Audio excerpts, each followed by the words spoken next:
Hindi na mapakali ang mga fan ni na Donnie Pangilinan at Bel Mariano matapos ilabas ang official trailer ng kanilang pinakaaabangang serye na How to Spot a Red Flag. Ang seryeng ito ay mapapanood sa Viu streaming app sa Pilipinas simula November 25 kaya naman marami na ang super excited. Sa nasabing trailer, ipinakita ng ilang eksena na siguradong magpapakilig at magpapatawa sa mga manonood. Bukod kina Donnie at Bel, ipinakilala rin ang kanilang mga co-star na sina Benji Paras, Jameson Blake Esner, Mylene Dizon, Angel Aquino at marami pang iba. Dahil dito nag-uumapaw ang excitement ng fans online, narito ang ilan sa mga kanilang hanash. Solids and bubblies we've come so far witnessing these two from his into her, love is colorblind, an inconvenient love can buy me love and now we are in the red flag era. Basta excited ako sa story, pag na-overwhelm ako sa nakita ko, na blanko ang utak ko, haha. Excited is an understatement of how I feel right now. Bukod sa trailer, nagpakilig pa ang Don Bell sa kanilang Funky Town Dance Challenge na ibinahagi nila sa isang Instagram reel bilang party ng promo ng serye. Hindi tuloy mapigilan ng fans na mas lalo pang ma-hype sa nalalapit na pag-ere nito. Base sa mga ipinakita, mukhang maraming plot twist at kilig moments ang dapat abangan. Patuloy ang Don Bell sa pagbibigay ng world-class entertainment na sinasabayan ng mga fans sa bawat hakbang.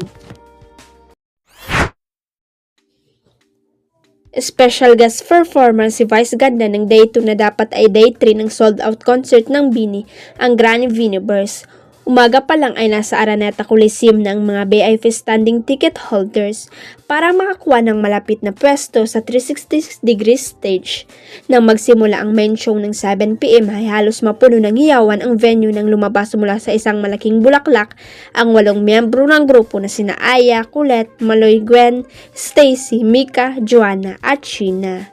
Gaya ng unang gabi ay pinperform nila ang hit song nila gaya ng Pantropiko, Salamin Salamin, Chire on Top, Huwag Muna Tayong Umuwi at marami pang iba.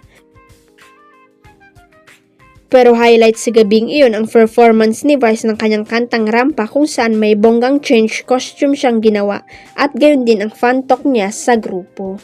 Pabiro niyang kwento ang kanyang tampo sa BINI nang sumali ang mga ito sa team ni Ann Curtis sa Magpasikat. Chika pa niya, siya ang madalas mag-push sa binigay ng pagiging hurado ni Bini Maloy sa tawag ng Tanghalan Kids at siya lang din sa mga host ng It's Showtime ang nanonood ng music video ng grupo. Naging seryoso naman ang usapan nang mabanggit ang na-experience ni Bini Maloy na bashing dahil sa tote bag merchandise ng Bini na pinost niya sa social media. During rehearsal kasi kinumusta ni Meme Vice si Bini Maloy kung binira na niya ang nasabing post pero pabirog sinagot siya nito na binira na nito ang post.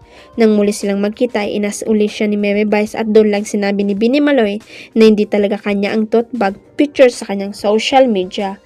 Payo ni Meme Vice sa Bini, kayo kung magpo-post kayo anytime you feel like posting anything kahit anong sinasabi nila, never delete. Dagdag pa niya, for as long as you know that your post is not harmful to anyone, never delete.